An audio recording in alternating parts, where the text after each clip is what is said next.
Tá ligado já? Tá ligado. Só ficou olhando, ver se tá ligado. Tá? Na hora que você colocar.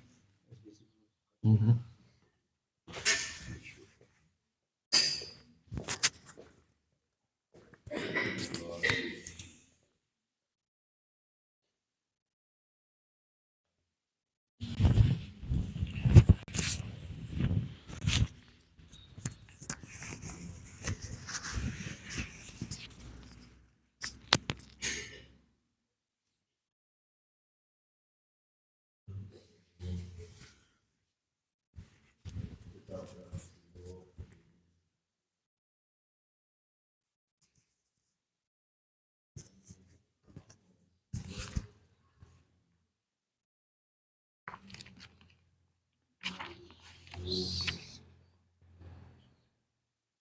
Tá, né?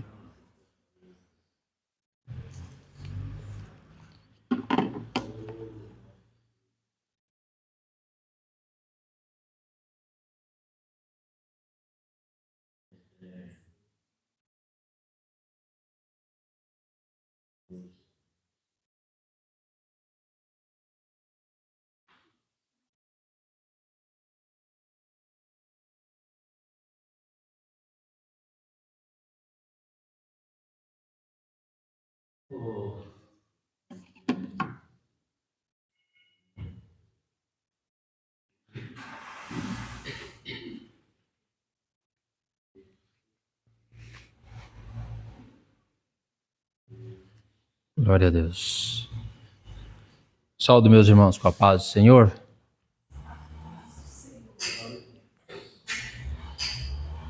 Vamos fazer mais uma oração em nome de Jesus, irmãos. Os irmãos que estão aí no fundo, se os irmãos quiserem sentar um pouquinho mais para frente, os irmãos venham um pouquinho mais para frente para vocês conseguirem ler aqui comigo, porque eu fiz na correria e eu tive que produzir esse material aqui hoje de manhã, né, por causa do tempo. Então ficou um pouco pequena as letras para vocês conseguirem ler comigo aqui.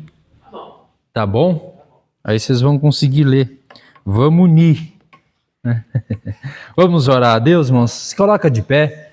Vamos orar a Deus, vamos agradecer a Deus por mais esse momento que nós vamos estar aqui estudando um pouquinho mais da palavra de Deus. Pai, em nome de Jesus, oramos a Ti, Senhor, te agradecendo por essa manhã, meu Deus, pela Tua bondade, pela Tua graça, pela Tua misericórdia, pelo Teu Santo Espírito, Senhor, guiando nossos passos a cada dia. Pai, eu quero Te louvar pela vida de cada irmão e irmã, cada um, Senhor, que se encontra aqui, Senhor, meu Deus.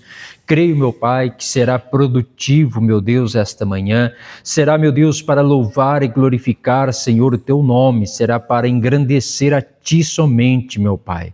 E nós possamos ser exaltados por Ti, Senhor, no momento certo. Pai, então abençoa a mente, o coração, a alma, o espírito de cada um, Senhor, aqui nessa manhã, para a glória do Teu nome, que esta palavra, Senhor, meu Deus, possa trazer cura, trazer libertação, trazer, Senhor meu Pai, esclarecimento para a vida espiritual de cada irmão, de cada irmã, Senhor, de cada jovem.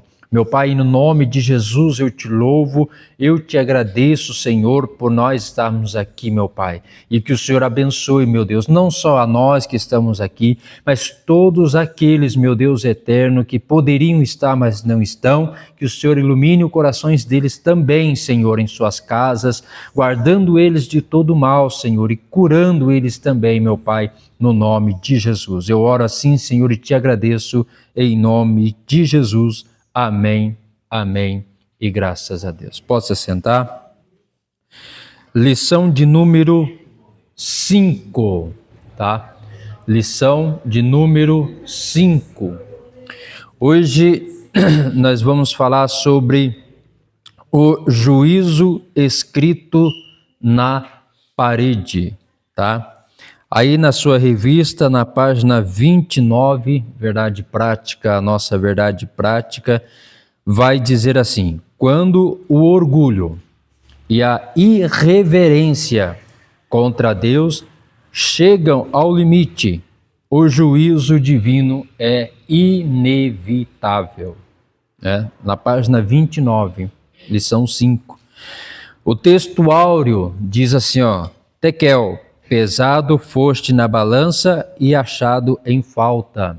Daniel 5, 27.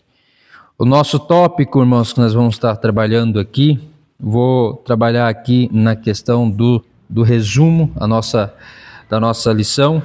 O capítulo 5 de Daniel relata a noite em que o rei Belsazzar, ele organizou um banquete profano enquanto estava para ser atacado pelos inimigos, e ele afronta abertamente a Deus ao utilizar os utensílios sagrados do templo, Não é nem pela questão dos utensílios em si, irmãos, mas é mais pela intenção do coração.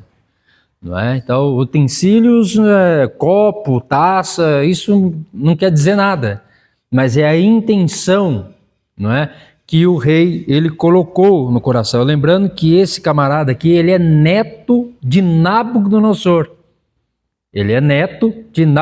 Então ele pegou, ele herdou, vamos dizer assim, do seu avô, tudo o que ele viveu em questão do orgulho. E a resposta divina para o rei foi uma mão misteriosa, escrevendo na parede de juízo, escrevendo uma mensagem de juízo na parede do palácio, alertando sobre os perigos do orgulho, preste bem atenção, os perigos do orgulho, da irreverência e da falsa sensação de segurança.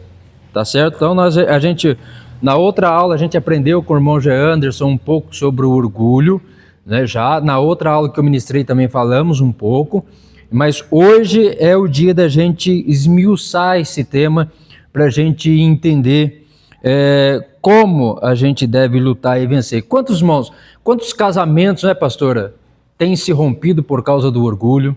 Quantos relacionamentos entre funcionário e patrão têm se rompido por causa do orgulho?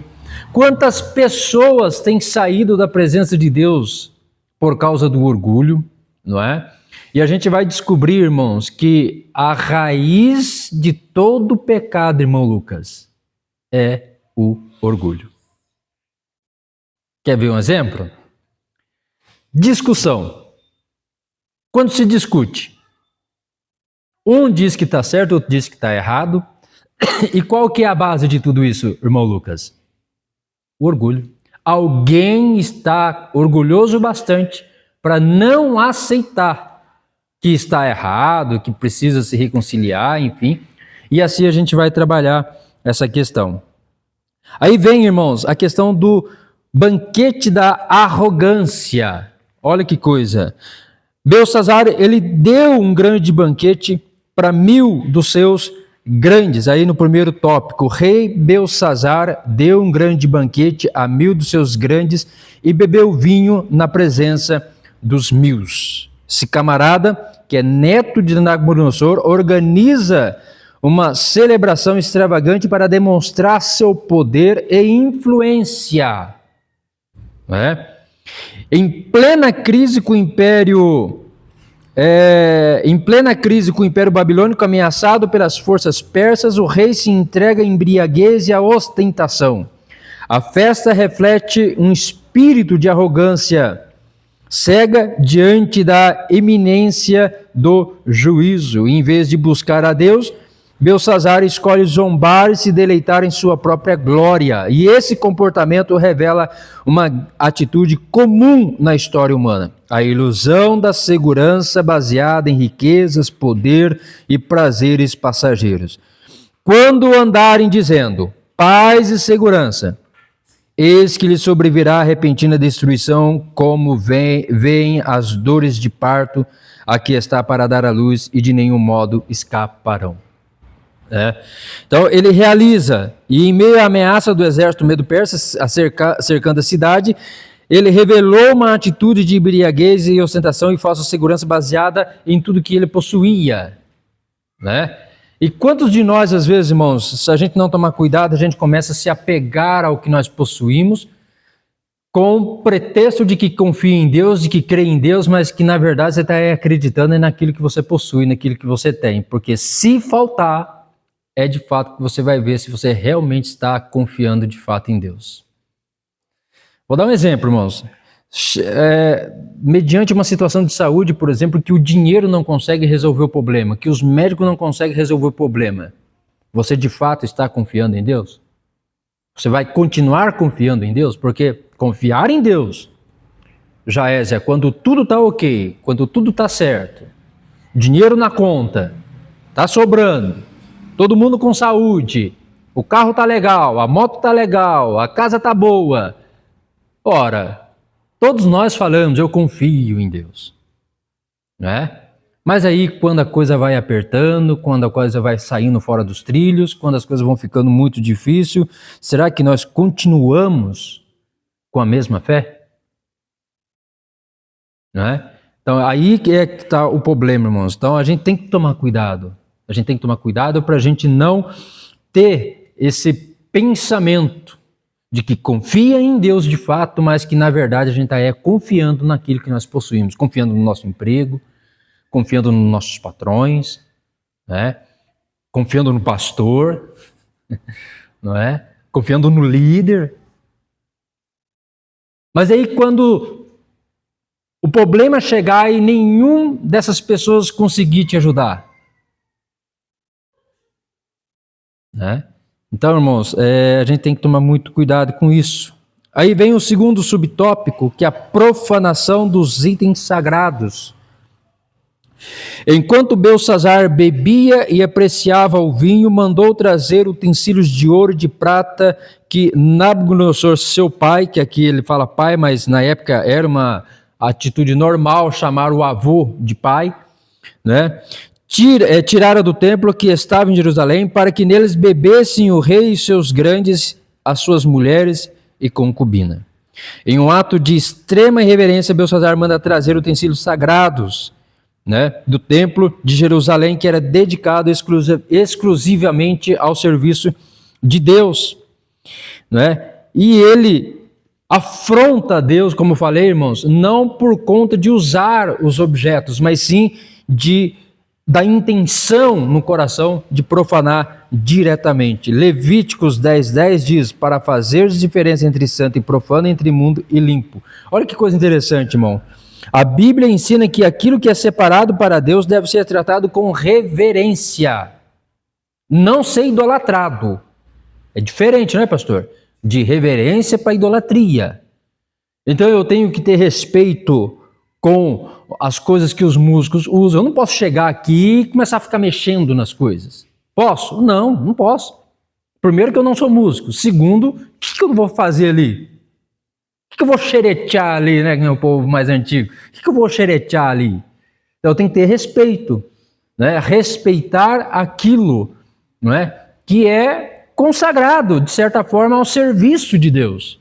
Entende, irmãos? Então, nós que somos pais temos que zelar com os nossos filhos, porque os nossos filhos não venham a depredar as coisas na igreja, não deixar o filho à vontade. A gente precisa tomar cuidado com essas coisas. Por quê? Porque faz parte, não é meu, isso é nosso. Isso pertence a um grupo de pessoas que usufrui dessas coisas. Então, a gente tem que tomar cuidado, né? Que senão as pessoas colocam na cabeça, né, pastor? Não, mas isso aí pode deixar, isso aí não tem problema. Não tem problema sim, irmãos. A gente tem que cuidar e zelar, porque imagine só, se vai pessoas na sua casa, você gostaria que ela depredasse todas as coisas que você terá na sua casa? Não gostaria, né, irmãos? Então a gente precisa tomar cuidado, se é consagrado a Deus, a gente tem que ter ali o respeito. O terceiro subtópico, irmãos, eu estou fazendo um resumo da lição, para mim entrar onde eu quero entrar aqui. Tá, que é o juízo escrito na parede, a gente vai entrar na questão do orgulho. Por isso eu estou fazendo um resumo aqui para vocês entenderem o que eu vou falar depois. Tá? Embriaguez, soberba e idolatria. Embriaguez, soberba e idolatria. São obras de quê, pastor? Obras do Espírito ou da... Anote isso, obras da carne. A gente vai falar um pouquinho sobre as obras da carne e as obras do Espírito. Enquanto bebiam, louvavam a deuses de ouro, prata, bronze, ferro, madeira, pedra, trocaram a glória do Deus vivo por ídolos mortos. E a Bíblia ensina que deve haver clara distinção entre o santo e o profano. Eu lembrei que o pastor falou aqui que a Cassiane foi em algum lugar aí, até o Pádua disse que se o povo ainda continuava crente, né? E as pessoas, elas, né, idolatram mesmo. Né? As pessoas idolatram mesmo, no nosso meio. Isso é interessante, não é?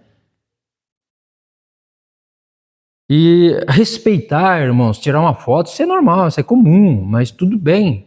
Mas agora as pessoas perdem a noção, as pessoas perdem ali o respeito, vai empurrando, vai, sabe, para que chegar, isso é o que, irmãos? Isso é uma atitude correta? É uma atitude certa? Não é, irmãos, né? A gente foi na sede, né? Daí o Gabriel queria tirar foto com o Eliseu Rodrigues, né? Aquele toquinho de gente lá, aquele mundaréu lá, e o Gabriel falou assim, irmão, vamos lá para nós tirar foto. Eu falei, irmão, olha o tanto de gente que tem aí, rapaz. Até nós chegar nesse homem, esse homem já entrou no carro e foi embora. Entendeu? Essas pessoas... Você tem poucas pessoas. Não é, aí é que vem a disputa. Vem a disputa, empurra para cá, empurra para lá para chegar no objetivo. Isso é loucura, irmão. É. Eu tô falando o contrário. O que você tem para fazer? Eu tô dizendo que elas empurram, passam por cima. Ele tem que tomar cuidado, irmãos, que... O negócio é tirar foto, né, irmão? O negócio é tirar foto, postar, aquela coisa toda. A gente vai falar um pouquinho sobre isso daí, irmãos. Você vai ver como que é interessante esse negócio. Né? Aí vem o segundo subtópico, irmãos, que é a manifestação do juízo divino. Por que Deus manifestou o juízo? Por conta do orgulho, da soberba, da arrogância, né, desse rei. A mão misteriosa, no auge da festa, surgem ali dedos de mão humana escrevendo no caiado da parede do palácio. Aparece ali um dedo digitando alguma coisa ali no tablet, no telão, né, na parede ali do rei. Né?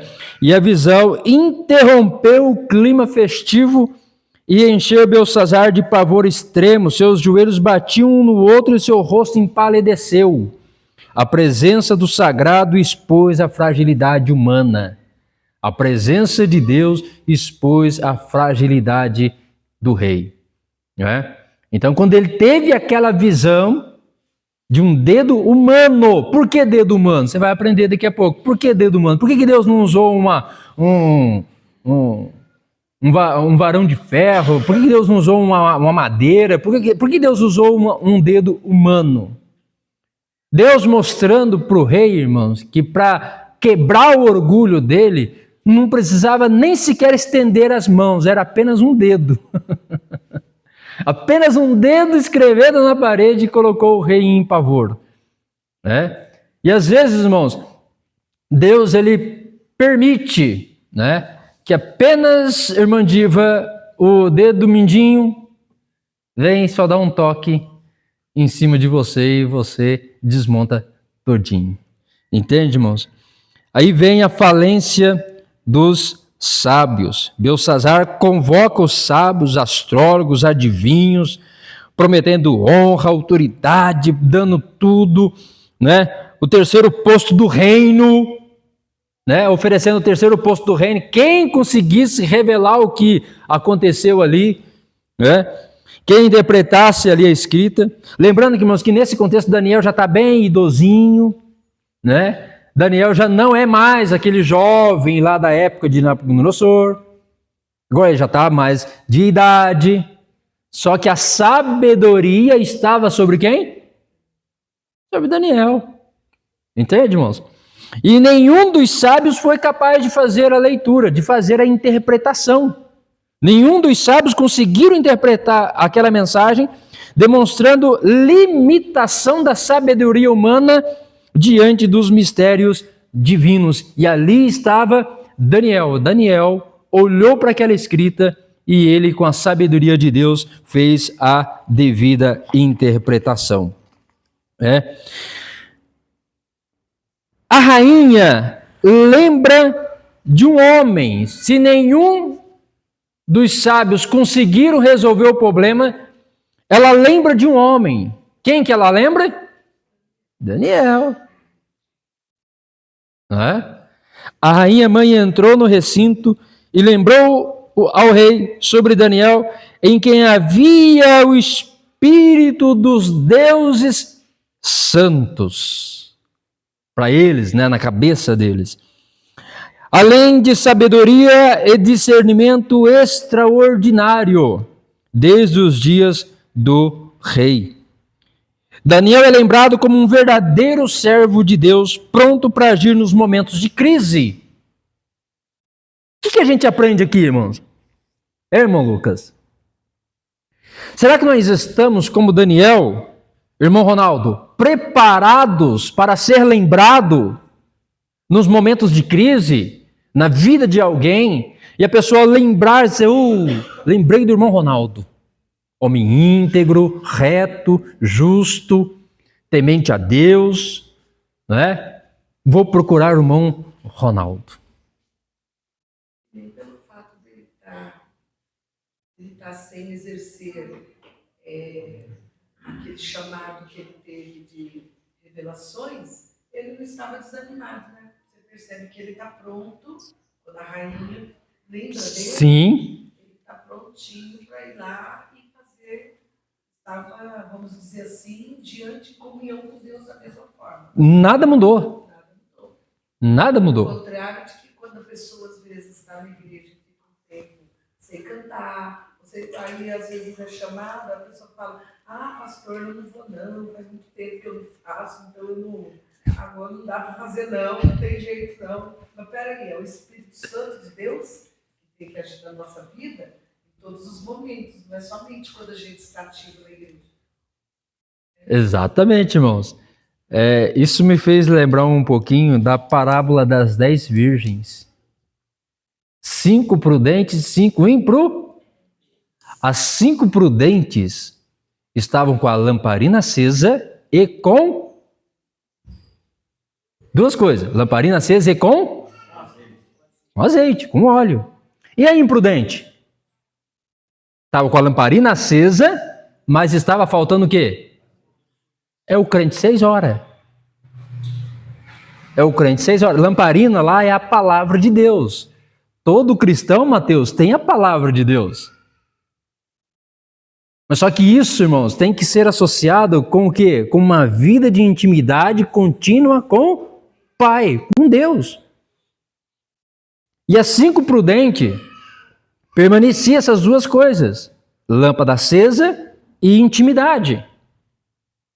Quando as imprudentes ouvem a voz dizendo que o noivo está chegando e todas acordam, elas correm para as que estão com óleo e a lâmpada acesa e faz o quê? Elas pedem mais. Não, mas a minha vida de intimidade eu não posso te dar, meu amigo. A sua vida de intimidade você não pode me dar. Eu não posso viver a sua vida de intimidade. O que as prudentes fizeram? Não posso dar do meu óleo. É impossível. Vá e compre. Ou seja, vá e pague o preço. Entendeu agora por que eu falei que as imprudentes é o crente 6 horas?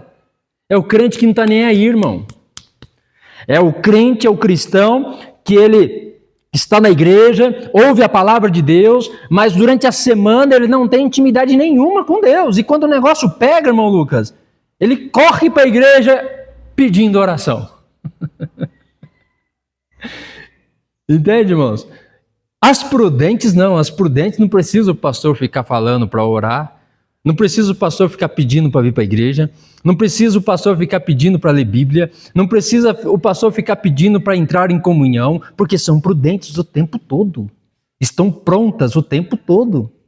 E a hora que o noivo chegar, as portas se abrirem, elas vão entrar. E as que não estavam com intimidade, o noivo chegou, as prudentes entraram, se fechou as portas. Elas chegaram atrasadas, querendo entrar também. O que o noivo disse? Alguém lembra? Não vos?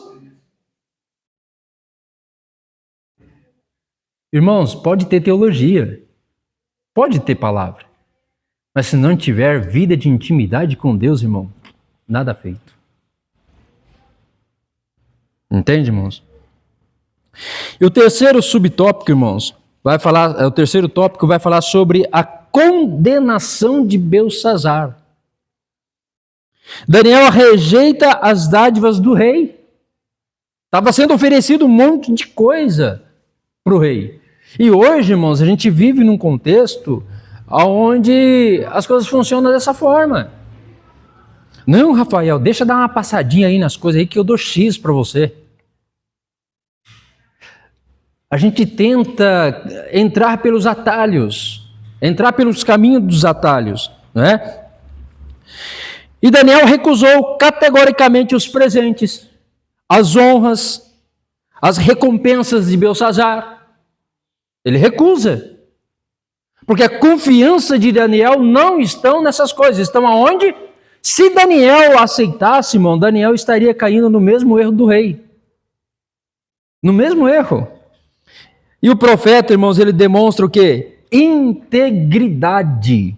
Não se deixou subornar e manteve o foco estritamente na mensagem e na missão dada por Deus. E o que Daniel faz? Daniel denuncia a soberba desse homem. Daniel olha lá e diz: tu, Beltsazar, que és seu filho, não humilhastes o teu coração, ainda que sabias tudo isso, e te levantastes contra o Senhor do céu.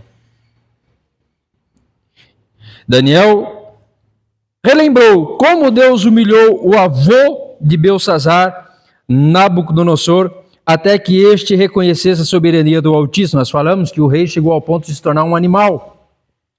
E Beltsazar, mesmo sabendo de tudo isso, não se humilhou. Ao contrário, ele profanou, ele exaltou os ídolos, em vez de dar glória a Deus, em cuja mão estava a sua vida. Pecou deliberadamente contra a luz do conhecimento que possuía. E a consequência disso foi o quê? A sua queda. Aí vem o anúncio da queda do império.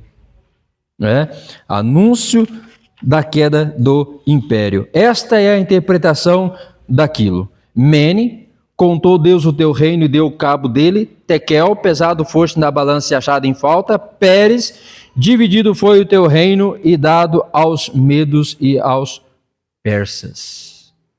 Mene, mene, tekel, parsim, irmãos, era uma linguagem usada para medidas e pesos da época.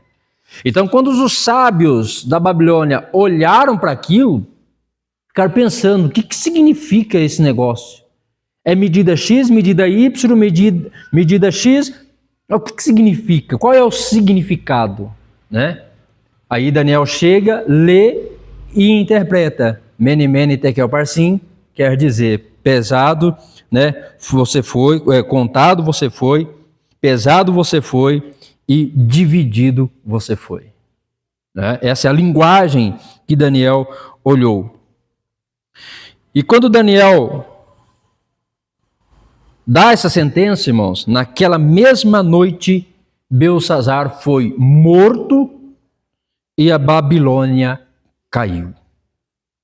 E o orgulho e a profanação conduziram à ruína. Escreve isso. O orgulho e a profanação conduziram à ruína. Agora, eu quero entrar aqui para vocês entenderem comigo. Primeiro, Provérbios 16, 18. Abre para mim aí, Rafael, na sua Bíblia. Provérbios 16, 18. Lucas, você está com a Bíblia aberta aí, Lucas? Abre em Tiago, capítulo 4, versículo 10, capítulo 6 ao 10. Irmão Mateus, abre na sua Bíblia Atos, capítulo 12, versículo 21 ao 23. E, irmã Michele, Mateus 4, do 1 ao 11. E Jaésia, Gálatas 5, 19 ao 23. Agora, deixa eu ver se eu lembro a sequência. Primeiro, Rafael. Pode ler. O orgulho vem antes da destruição, o espírito altivo antes da queda. O orgulho vem antes? Da queda. Não é? Lucas? Tiago 4, 6 ao 10. Isso. Mas ele nos dá cada vez mais graça. Por isso diz, Deus resiste ao soberbo, mas dá graça ao humilde. Portanto, sujeitam-se a Deus, mas resistem ao diabo, e ele fugirá de vocês. Cheguem perto de Deus, ele se chegará perto de vocês. Limpem as mãos, pecadores, e vós que são indecisos, purifiquem o coração. Reconheçam a sua misericórdia, lamentem e chorem, que o riso de vocês se transforme em pranto, e que a alegria de vocês se transforme em tristeza. Humilhem-se diante do Senhor, e Ele vos exaltará. Olha isso, irmão. Concediram uma audiência no dia marcado. Herodes, vestindo seus trajes reais, sentou-se em seu trono e fez um discurso para eles. O povo o ovacionava, gritando: é a voz de Deus e não de um homem. No mesmo instante, um anjo do Senhor feriu Herodes com uma enfermidade, pois ele não ofereceu a glória a Deus. Foi comido por vermes e morreu. Michele? 1. Jesus foi levado pelo Espírito ao deserto para ser tentado pelo diabo. E depois de jejuar 40 dias, 40 noites, teve fome. Então o tentador, aproximando-se, disse a Jesus: se você é filho de Deus, mande que essas pedras se transformem em pães. Jesus, porém, respondeu: está escrito, o ser humano não viverá só de pão, mas de toda palavra que procede da boca de Deus. Então o diabo levou Jesus à cidade santa, colocou-o sobre o pináculo do templo e disse: se você é o filho de Deus, jogue-se para baixo, porque está escrito, aos seus anjos ele dará ordens a seu respeito, e eles o sustentarão nas suas mãos, para que você não tropece em alguma pedra. Jesus respondeu: também está escrito, não ponha à prova o Senhor, seu Deus. O diabo ainda levou Jesus a um monte muito alto, mostrou-lhe todos os reinos do mundo e a glória deles, e disse: tudo isso lhe darei, se, prostrado, você me adorar. Então Jesus lhe ordenou: vá embora, Satanás, porque está escrito, adore o Senhor, seu Deus, e preste culto somente a ele. Com isso, o diabo deixou Jesus, e eis que vieram anjos e o serviram. Jai? As coisas que a natureza humana produz são bem conhecidas. Elas são a imoralidade sexual, a impureza, a adoração de ídolos, as feitiçarias, as inimizades, as brigas, as ciumeiras, os acessos de raiva, a ambição egoísta, a desunião, a divisão, as invejas, as bebedeiras, as farras e outras coisas. Repito o que já disse. Os que fazem essas coisas não receberão o reino de Deus. Mas o Espírito de Deus produz amor, alegria, paz, paciência, delicadeza, bondade e fidelidade, a humildade e o domínio próprio. Contra essas coisas não existe lei. Isso aí, irmãos. Todas essas leituras que a gente fez, irmãos, vai falar sobre a questão do orgulho. O orgulho, ele antecede a ruína, a destruição. E como eu falei aqui, irmãos, o orgulho, aqui ó, coloquei aqui ó, não é apenas autoconfiança elevada. É o quê? É a declaração da independência de Deus. O ser humano tentando ocupar o trono do seu próprio universo. Eu falei da outra vez aqui, eu fiz um comentário, irmãos, que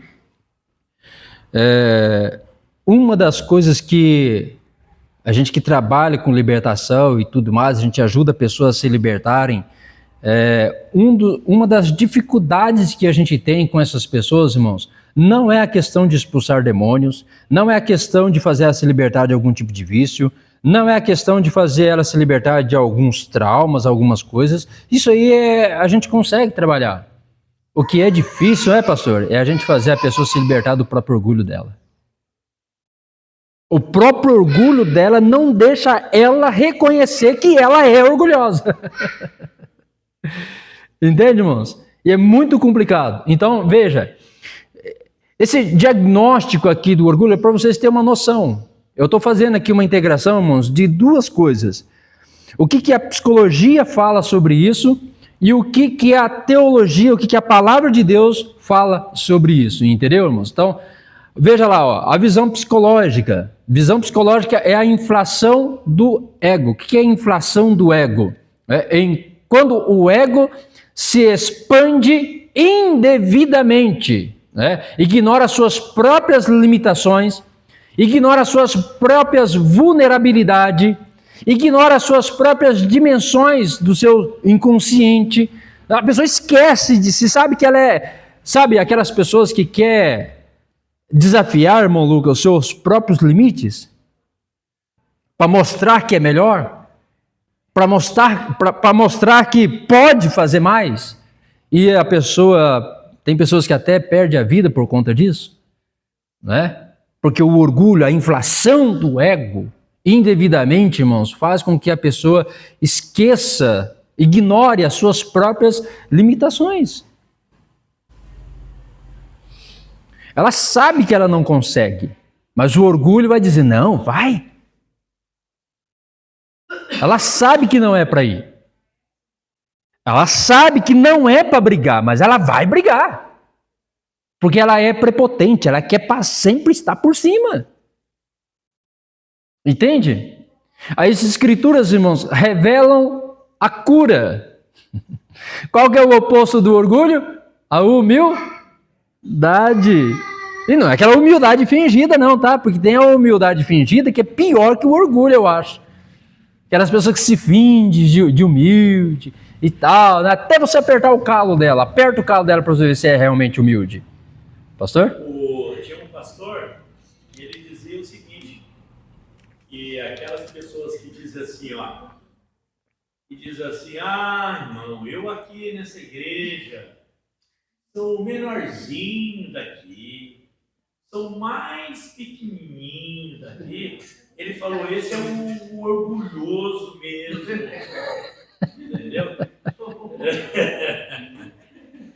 quê? Porque a Bíblia diz que aquele que quer ser grande, seja pequeno. E ele já sabendo disso, ele às vezes quer mostrar pequenininho, mas em outras palavras, para mostrar que é grande. Mostrar que é grande. Então é um perigo essas pessoas dizem, não, eu sou o menorzinho. Eu sou o menorzinho, sou o mais pequenininho, sou o que menos entendo, sou e tal. Essas pessoas são perigosas. É o mais orgulhosos. Andresa? Por isso que todos nós passamos em um momento da nossa vida pelo sofrimento. E o sofrimento ele tem duas coisas aí que ele é importante. Primeiro, ele nos dá maturidade. Segundo, ele destrói o nosso ego. E quando a gente passa por um sofrimento, a gente vê o quão a gente é dependente de Deus e de outras pessoas também para estar junto. Então, o sofrimento tem essas duas, digamos que até uma coisa divina. Sim. Ele vem e traz a maturidade e também destrói o nosso ego. Sim. Na verdade, Deus permite, né, muitas circunstâncias na nossa vida, né, por exemplo, nossa esposa, por exemplo, o marido, né, o esposo, né, que convive com você 24 horas, né? Você pode usar o pastor para tentar dar uma quebradinha de orgulho aqui, mas eu vejo o pastor lá de vez em quando. Agora minha esposa está comigo, deita comigo, levanta comigo, acorda comigo, dorme comigo, não é? Mas veja, irmãos, eu estou levando para esse lado divertido, mas para e pensa. né? O pastor Márcio aí, que é há mais tempo trabalhando em parte de aconselhamento, ele poderia dizer melhor. Quantos casais, irmãos, se rompem por causa do orgulho? E era uma coisa, às vezes, tão simples de ser resolvida, ambos entenderem os seus papéis e se humilharem, não é? E as coisas se resolveriam. Sabe aquela coisa, tem aquela pessoa que carrega aquela coisa de, não, mas a minha tradição dos meus pais foram assim, e aí vai ser assim, isso eu não mudo, porque assim eu tenho que honrar e tal, aquela coisa toda. Não, irmãos. Então, a gente precisa refletir sobre isso, porque a humildade, né, e a graça de Deus, né, na nossa vida vai nos ensinar esse caminho, irmãos. E como a Andresa disse, hoje Deus trabalhou no meu orgulho, mas Ele ainda continua aqui. Se amanhã eu não permitir Deus trabalhar de novo, eu vou me exaltar. Basta eu levar uma fechada no trânsito. Basta uma pessoa falar alguma coisa que fira o meu ego. Basta uma pessoa pisar no meu calo, eu vou inflar de novo. Então lá vem Jesus de novo com as suas ferramentas. Fala, opa, Ana Paula, ontem você venceu, hoje vai ter que vencer de novo. E amanhã, Mateus, de novo. E depois de amanhã, irmã Vera, de novo. Por isso que eu falei, aquela vida de intimidade que você tem com Deus, irmãos, todo santo dia, que vai ser ferramentas útil para você vencer o seu ego o tempo todo. Vamos lá. Vamos analisar o caso desse carinha aqui. Desse carinha não, né? Desse cara, né? Olha lá. A ilusão da aclamação. Uau, pastora Noemi, que é isso, pastor? Que palavra! Oh, glória! Nossa, foi demais! Se a pastora não tomar cuidado, o que vai acontecer com ela? Essa aclamação vai fazer com que o ego dela se... Entende, irmãos? Herodes vestiu trajes reais e fez um discurso inflamado. E aquelas pessoas aclamaram, não é a voz de um homem, é a voz de Deus e tal, e aquela coisa toda. O que Herodes deveria fazer nesse momento? Pegar toda essa glória e transferir a quem? A Deus, irmão. Entende, irmãos? E Herodes aceitou essa glória para si, em vez de direcionar a Deus. E qual foi a consequência? A consequência foi pesada, irmão. Ferido por um anjo e comido de verme. Né? E qual que é a lição que a gente pega aqui? Quando o ego consome a própria glória, ele é devorado por dentro. Tudo que alimentamos com vaidades se deteriora, ou seja, acaba. E é perigoso porque tem pessoas que faz isso e às vezes ela não percebe que ela está fazendo. Sim. Ela sabe que é errado. Sim. Mas às vezes a pessoa tenta se enganar, né? Vamos dizer assim.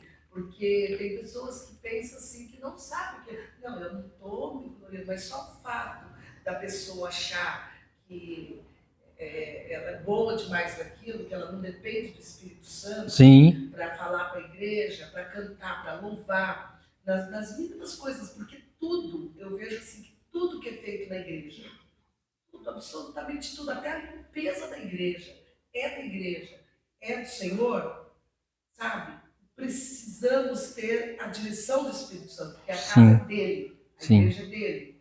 Então, aí o que acontece? A pessoa tenta se enganar e fala, não, eu faço isso assim, mas é o Senhor que me usa. Até fala, mas dentro dela, Deus sabe que não é isso. Que não é. A pessoa está pensando. Que não é. Não é aquela maneira como ela faz, sabe?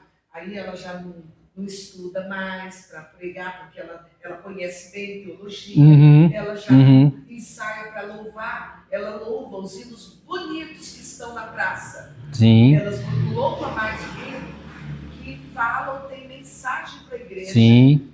Ou que está na direção do Espírito Santo. Ela vai fazer aquilo que está dando mais ibope. Por Sim. quê? Porque é mais bonito, porque é mais legal. E nisso aí a gente entra naquele lado que diz o seguinte: peraí, o hino é espiritual? Porque da palavra é até mais fácil de você ver se Sim. a pessoa está pregando uma coisa dentro da palavra de Deus ou por ela mesma. Sim. Agora, quando a pessoa está louvando, é muito perigoso a igreja se alegrar com um hino que está dando maior ibope nas redes sociais. Sim. Só que aquilo ali, às vezes, não tem nada de espiritual naquilo. É emocional, mas É só emoção. só emoção. Hoje temos que tomar muito cuidado, porque os hinos mais lindos que existem é tudo da IA. É verdade. Se eu ouvi o hino, mas, meu Deus, isso aqui é maravilhoso, isso aqui falou comigo. Não, Mas não é inteligência artificial. Exatamente. E o irmãozinho que está ali passa o tempo todo orando, buscando a direção de Deus para compor uma música, um hino de louvor a Deus. Com inspiração, né? Ele não é visto, ele nem é ouvido. É verdade.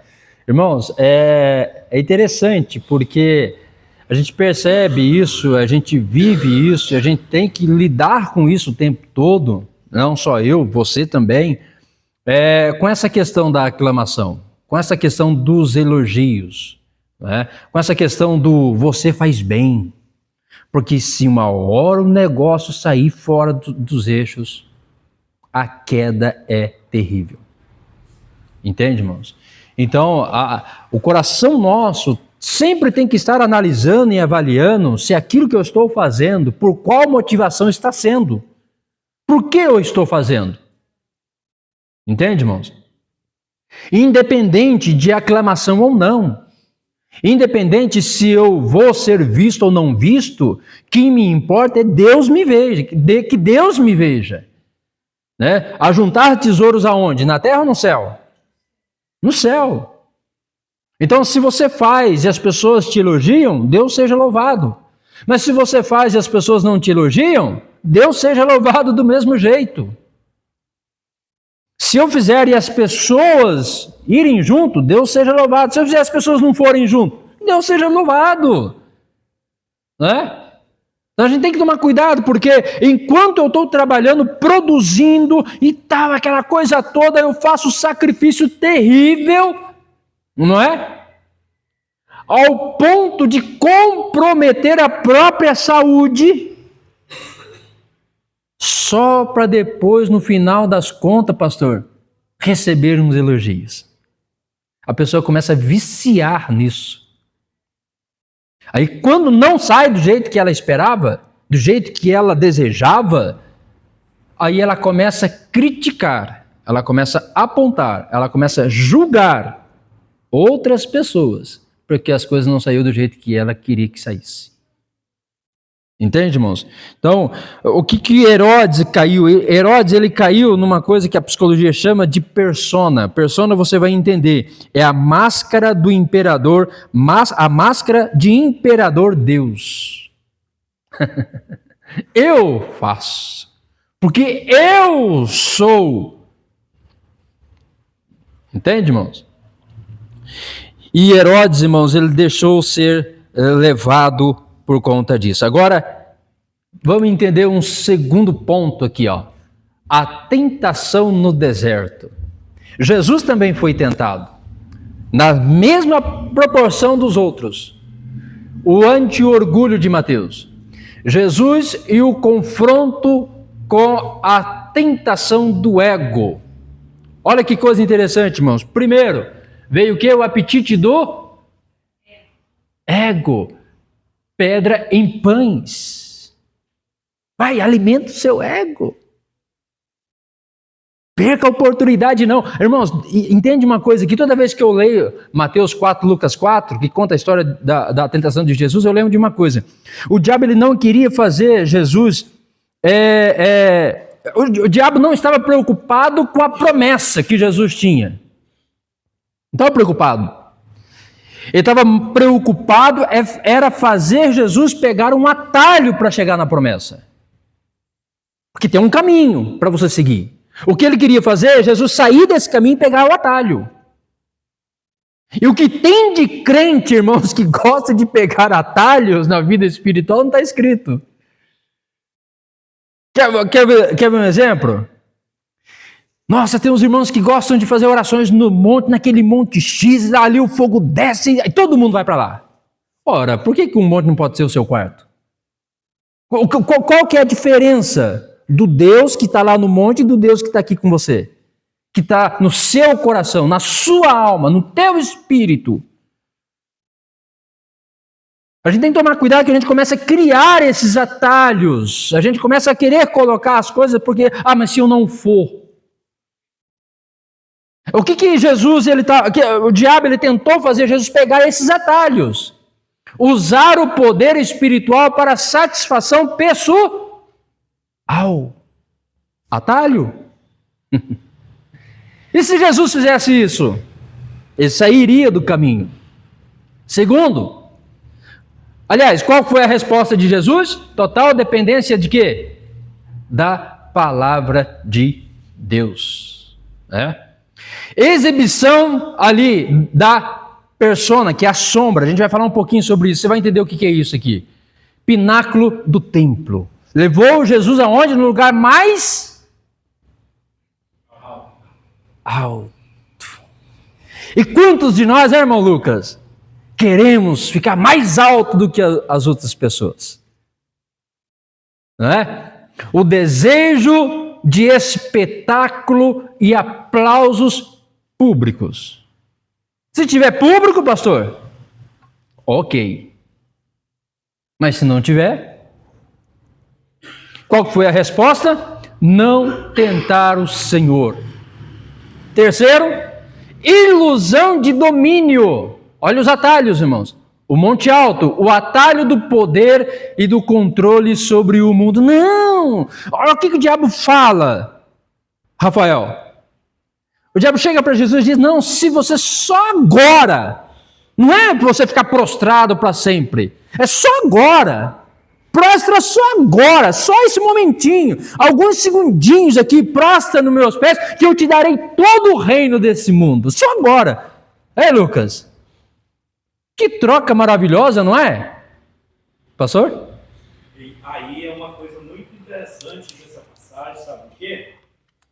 Porque mas tem uma parada, assim, mas muitas denominações, igreja, falando assim, essa promessa para as pessoas de ser muito abençoado, das coisas materiais, de receber aqui na terra, coisas materiais, e reino, e as igrejas pregando e dizendo que Deus dá, essas coisas todas aí, casa a casa, na verdade dá mesmo, mas pegando essa prosperidade aí. Sim. E aí aqui a gente vê que quem prometeu isso aí, na verdade não é Deus, é o diabo. E o diabo? O diabo é que promete isso. Se você prostrar, se você me adorar, eu vou te dar tudo.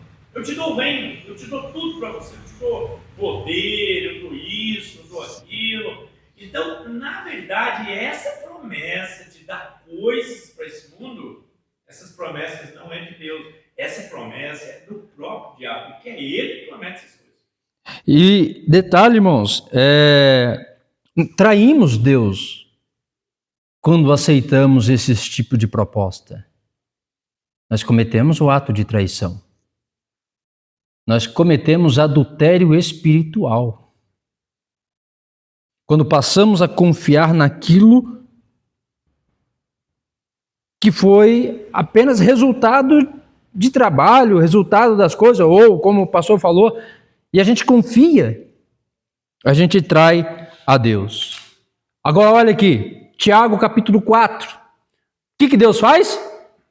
Deus resiste. Deus resiste. O que Deus faz? Resiste. Você sabe o que significa essa palavra? Resiste? No grego, essa palavra significa colocar-se em linha de batalha contra.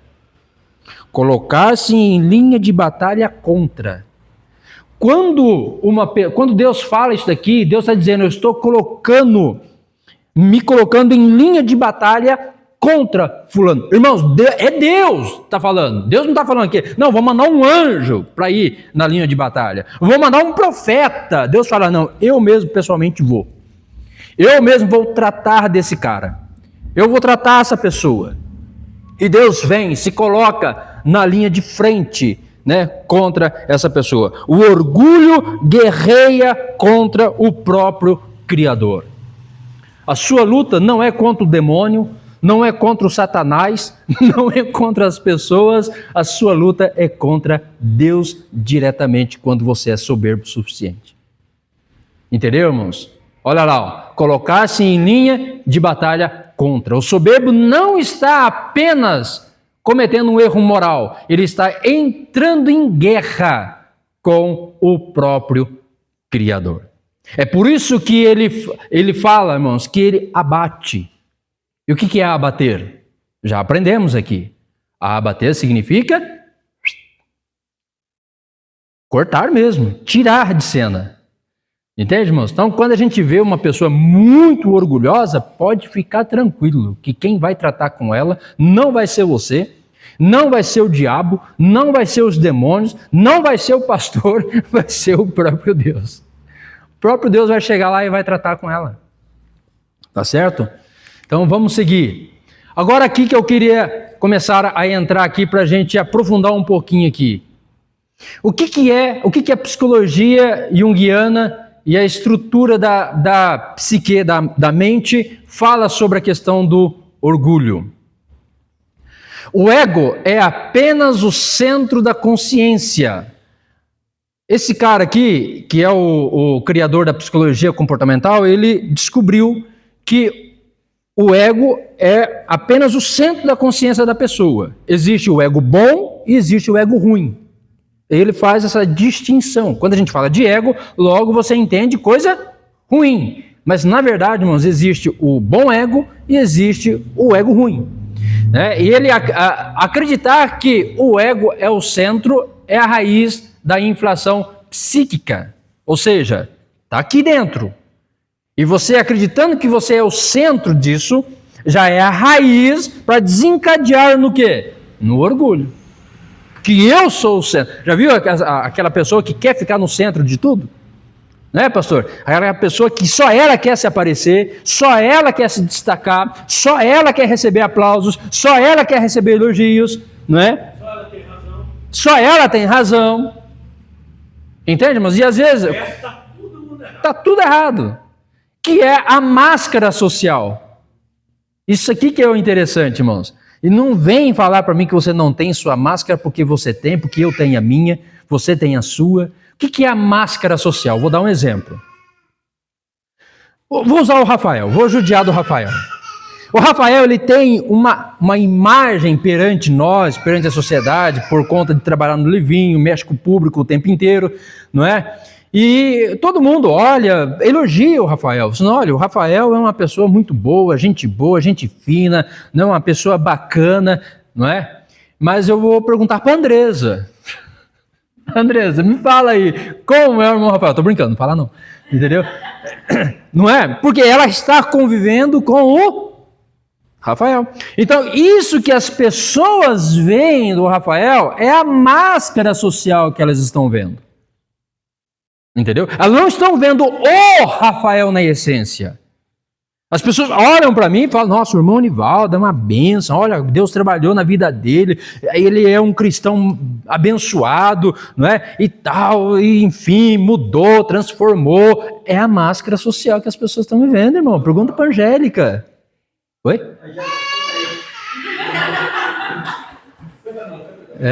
Pergunta para a Angélica. As pessoas olham, irmãos, não é? Para o pastor. Olha, é o pastor Márcio, homem de Deus, né? O pastor abençoado, né? O pastor ali, né? Ele gosta de conversar, colocar pessoas para se sentar à mesa e tomar um café. É a máscara social que as pessoas estão vendo do pastor. Vai saber, meu filho. Entende, irmãos? Então, veja bem, é aqui que eu queria falar um pouquinho, irmãos, porque todo cristão tem a sua máscara. Correto? Eu olho para já e falo assim, nossa, menina abençoada, irmão Leandro. Meu amigo. Entende? Então veja, o orgulho surge quando nos confundimos com a própria máscara. Vou repetir. O orgulho, o quê? Surge quando nos confundimos com o quê? Olha lá, ó. A imagem pública, líder infalível, né? Cristão perfeito. É máscara, irmão. É máscara. Entende? Vencer o orgulho exige descer do palco e aceitar o quê? A nossa vulnerabilidade, irmão. Se eu fosse falar para você exatamente como eu sou, você fala... Não acredito. Traz mais um pouquinho para mim, irmão, por favor. Não é? Então, nós olhamos para as pessoas, nós enxergamos o que, pastor? Uma aparência. Nós não enxergamos a essência da pessoa. Não é? Por isso que às vezes as pessoas se assustam, né? Se assusta. Porque às vezes você costuma ver a pessoa assim, do dia a dia, às vezes até aparentar de bondade, né? Que nem eu vi a funcionária daquela moça lá, eu esqueci o nome dela, que esquartejou o marido dela. A Rosana... Não. Suzana Ristoff? Não? Não, Elisa. Ah, Elisa. Aí Elisa Salmude. a funcionária falando que era uma pessoa assim, excelente, né? E deu um testemunho muito bom dela, que ela era muito gente boa e tal. Só que aí, de repente, ela esquarteja o marido. Quer dizer, então, essas coisas, só Deus. Só Deus. Nem a gente sabe, né? Exatamente, tem coisas que nem a gente consegue... Sabe das nossas capacidades. Exatamente. De maldade, né? Exatamente. Irmãos, o que é a sombra? Não sei se você já ouviu falar sobre isso. Aqui eu achei muito interessante, irmãos. Todos nós temos uma sombra de projeção. Todos nós temos uma sombra. Né? A sombra guarda aquilo que o ego rejeita. Por isso que eu falo para você, quando o irmão Lucas olha para mim e vê um cristão abençoado, ele está vendo a máscara social. Entende? Mas veja, eu tenho uma sombra. E essa sombra é o que o meu ego rejeita. O que o meu ego rejeita? Rejeita as fraquezas, rejeita os impulsos, as limitações, não é? Por isso que eu estou falando, se você pergunta para a Angélica e quer me conhecer de fato, ela vai falar sobre as minhas fraquezas, ela vai falar sobre os meus impulsos, ela vai falar sobre as minhas limitações, e todos nós temos essa sombra. Lá no fundo, você sabe que você tem essa sombra. E ela te acompanha, para onde você vai, ela está junto contigo, que são seus impulsos. São coisas que nós não queremos, pastor Anemir, que as pessoas saibam. Por isso que eu falei no culto que quando uma pessoa começa a criticar demais o outro, quando uma pessoa começa a julgar demais o outro, ela está fazendo assim, ó, eu quero que você olhe para ela, não olhe para mim. Quando uma pessoa começa a julgar demais outra pessoa, é aí que eu começo a olhar para ela. E ela começa a contar, não, mas você viu fulano, não, mas você viu ciclano, não, mas você viu beltrano e tal. E eu fico observando ela. Quero nem saber do que ela está falando, eu estou vendo ela. Só que na cabeça da pessoa, ela está fazendo o quê, pastor?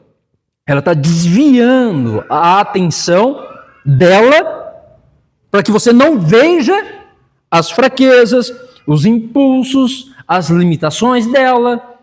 Entende, irmãos? Então, o orgulho, ele tenta esconder sua sombra criando uma postura de infalibilidade. Você é infalível.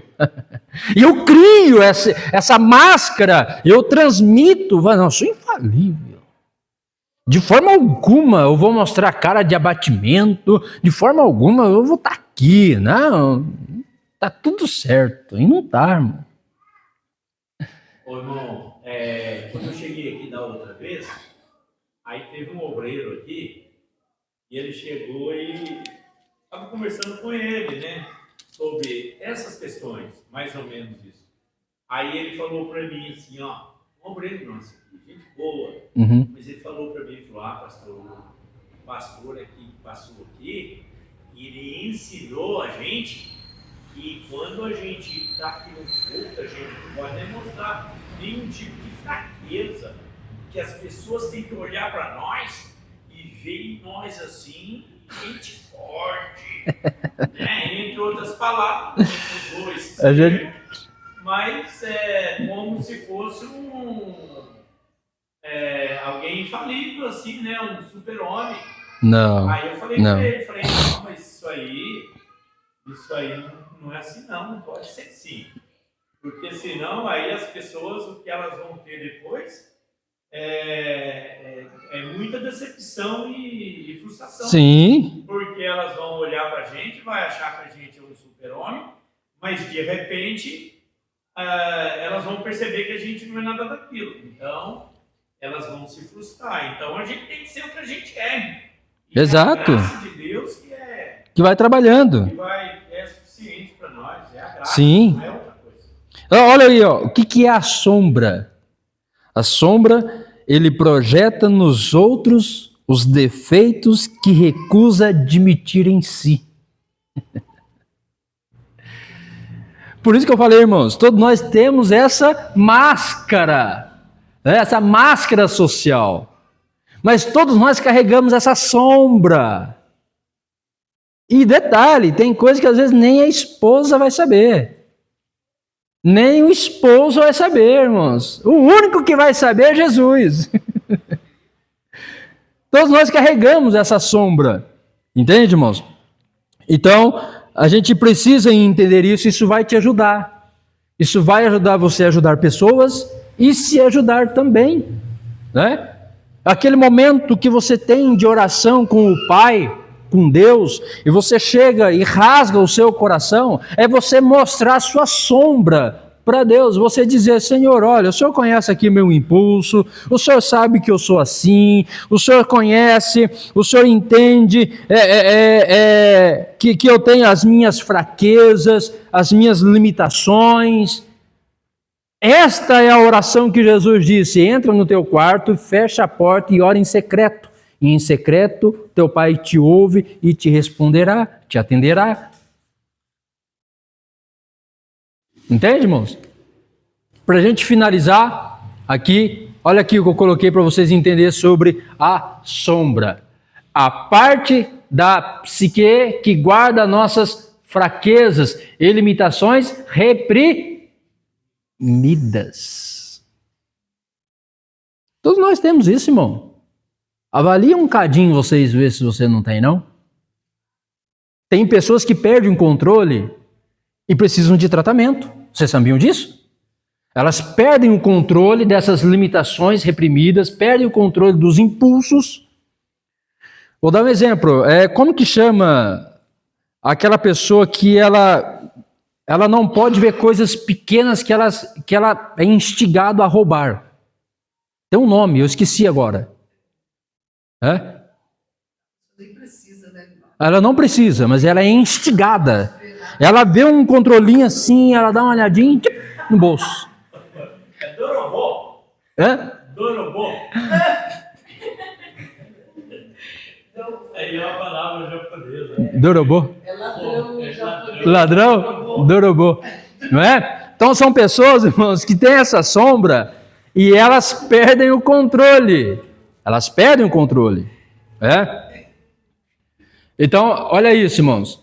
Qual que é a mecânica do orgulho? O orgulho tenta esconder a sombra, criando o quê? Essa fachada de infalibilidade. Essa que eu falei.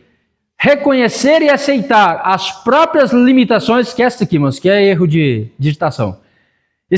Reconhecer e aceitar as próprias limitações é equivalente bíblico da confissão e quebrantamento, 1 João 1, 9.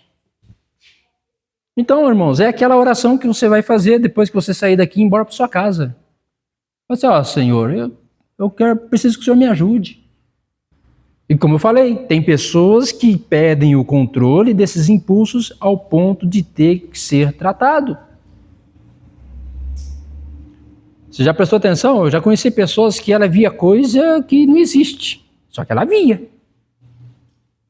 Então ela tem que ser tratada. Ela perdeu o controle dessas limitações reprimidas aqui, irmãos, das fraquezas, dos impulsos.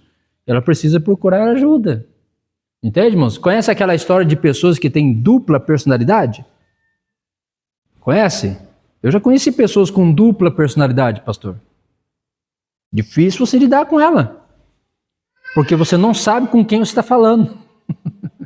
Hoje você está falando com uma personalidade, amanhã você está falando com outra. A gente, naquele estudo lá que nós fizemos, lembra que teve uma parte lá que o pastor estava ensinando, e inclusive tem um filme, né, fala sobre isso, que a pessoa tinha 23 personalidades. 23 personalidades, né? 23. Elas se vestem de acordo com a sua personalidade. Entende, irmãos? A gente começa a estudar um pouquinho a psicologia, você começa a entender um pouquinho as pessoas, né? Elas falam de acordo com a sua personalidade. Por isso que eu falo, é difícil você tratar com uma pessoa com dupla personalidade, porque hoje você está falando com uma personalidade. E se você for tratar ela como você tratou ela hoje, tratar ela amanhã, você vai falar com outra personalidade. Entende, irmãos? Então, é desafio, né? Agora, para mim finalizar, irmãos, eu queria falar para vocês aqui, qual que é a raiz, né, de todo o pecado? É o orgulho. Olha aqui, irmãos. O orgulho não surge no vácuo, é a raiz da natureza carnal não submetida a Deus. As obras da carne, que a irmã Jaésia leu, porfia. O que é porfia? Porfia? Quando a pessoa entra em coisa com a outra, né? Discussão. Entra em embate, discute, bate de frente, não aceita. Porfia. Discórdias. Ciúmes. Lutas travadas exclusivamente para defender o quê? E afirmar o eu estou certo. Entende, irmãos? E aqui, dissensões, facções, incapacidade do orgulho em se submeter, cooperar e andar em unidade. Orgulho. Irmão, tem pessoas, irmãos, que elas param de frequentar a igreja porque a irmã Michele falou algo que ela não gostou. Vai embora. Porque o irmão Nivaldo falou algo lá, eu não gostei. Será que tem? Acho que não, acho que só do outro lado do rio. O ego precisa ter sempre o quê? A última palavra. E para confrontar, irmãos, tudo isso daqui é as obras do Espírito. Fruto do Espírito. Eu montei, irmãos, uma escala, eu montei uma escala, uma comparação, num estudo que eu fiz, sobre as obras da carne e a obra do Espírito. E fiz um contraste. Para cada obra da carne tem uma obra do Espírito. E tudo embasado no amor. Vou dar um exemplo para você. Longanimidade. Suportar o quê? Ofensas. Suportar o quê? Ofensas sem reações ególatras de vingança. Isso aqui combate o quê, irmãos? Porfias, discórdias, ciúmes, dissensões, facções. Para cada obra da carne tem uma obra do Espírito. Mansidão, no grego descreve o cavalo selvagem cujo poder foi domado pelo dono. Não é fraqueza, é força sob controle de Deus. Uma pessoa mansa. Aí vem um camarada esquentado e a pessoa mansa. E aí essa pessoa aí às vezes é tida hoje em dia como uma gente boa, né? Gente boa, não, né? E o domínio? O controle consciente do espírito sobre os impulsos de vaidade do ego. Irmão, dê glória a Deus imediatamente. Dê glória a Deus, irmão. Não é? Veio ali, ó. Permita que o Espírito controle seus impulsos. Ajude você a trabalhar. Redirecione os elogios. Vença a tentação do espetáculo, que é a lição do deserto. Pratique disciplina espiritual no secreto. Oração e caridade silenciosa ajuda a combater o orgulho. Inspecione as motivações do coração. Pergunte: estou defendendo a verdade de Deus ou apenas o meu ego? E para terminar, integre a sombra via confissão sincera. Seja vulnerável e admita suas fraquezas diante de Deus e de mentores. Diga: não, eu sou vulnerável, eu sou fraco. Mas não diga assim no sentido de mostrar também que você é ao ponto das pessoas terem dó de você. Não é, irmãos? E eu quero que vocês aprendam com isso. Aprendam com essa lição, irmãos. O que fazer para vencer o orgulho. Amém, irmãos? Amém. Deus abençoe os irmãos. Vamos ouvir os jovens, os adolescentes.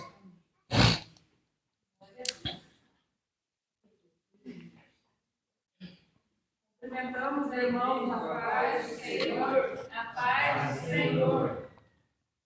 Até juízo de Deus. Estas foram as duas que passaram diante dos meus olhos, quando eu estava deitado na minha cama. A árvore de Deus, é o próprio nos olhos, poderoso, doente e soberano. Porém, o decreto de Deus para derrubá-lo simbolizava o seu império. Cairia por causa do seu orgulho. A ação central aqui é todo o poder humano passaria. Essa é a justificativa do erro. Não quando o povo acreditava que não era certo, mas no empréstimo divino, que a arrogância é o caminho mais rápido do Uma única saída. Mesmo entregando uma notícia pesada, Daniel deu uma saída para o rei, o arrependimento. Ele aconselhou Nabucodonosor a trocar o orgulho pela justiça e a cuidar dos mais pobres, provando que a fé se mostra na prática, não só no fato. O objetivo de Deus não é destruir as pessoas, mas corrigi-las para que mudem de rota. O convite para deixar o erro é voltar para Deus, continua valendo hoje. Ele é paciente e está sempre pronto para perdoar quem decide mudar de vida. Eu, Nabucodonosor, levantei os olhos ao céu e louvei e glorifiquei para sempre. É eterno. Eu ele se geração em geração. Jogo virou contra Nabucodonosor, o mundo posto parou de olhar para o propósito, para o próprio umbigo, e reconhecer que Deus no instante em que ele mudou, também voltou ao normal. Ele não voltou a ser o mesmo. Agora era um homem transformado que usava sua influência para exaltar a Deus.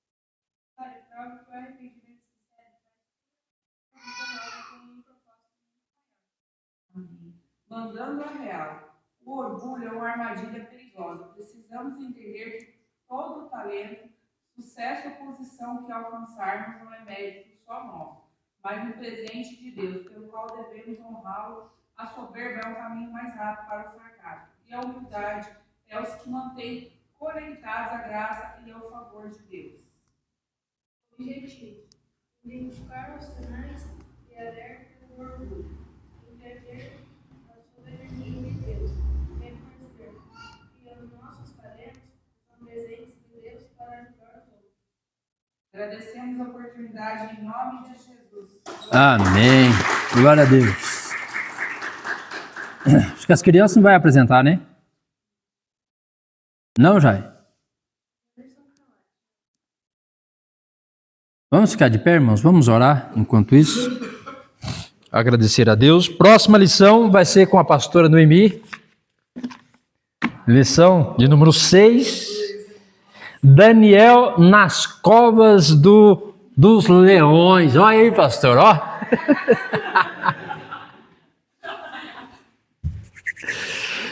Daniel, pastora vai salvar Daniel da cova dos leões. Amém?